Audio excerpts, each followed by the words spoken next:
My lectures, my assignments often incorporate things from popular culture, which is easy for me to think about because my discipline is communication and media is something that I study on a regular basis.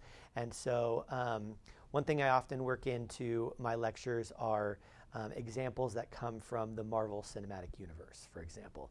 A lot of students, whether they're engaged in that universe, have seen at least one show or movie or know a little bit about the idea of superheroes that they can connect that idea back to. And so a lot of times I can use things that they know about from that franchise into learning. And so I can use that as an example to talk about the differences between 2 points of view.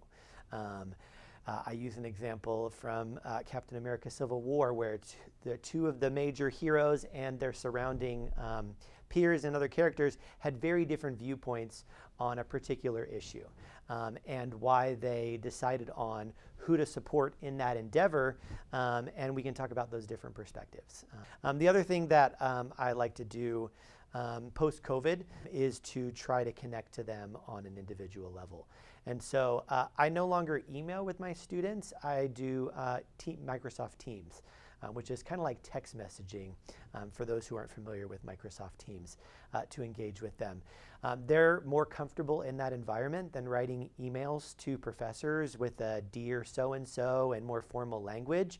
And so this just gives us the opportunity to engage with each other in a less formal setting, and they can feel that they can reach out to me almost at any time. Because that's the idea. With the text message, with the email, you send the email and the person usually gets back to you when they have time within their schedule, but that could be within the next day or two. Where in a text messages, again, they get back to you when they can, but it's a little bit more urgent and time sensitive.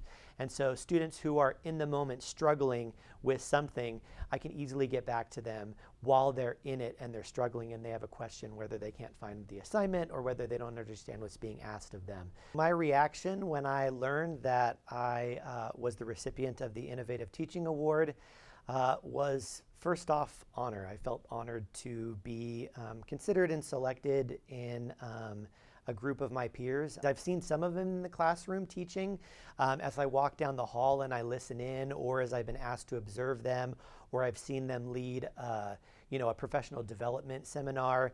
And I know that the campus is full of excellent teachers. Teachers that I look up to and I aspire to be like.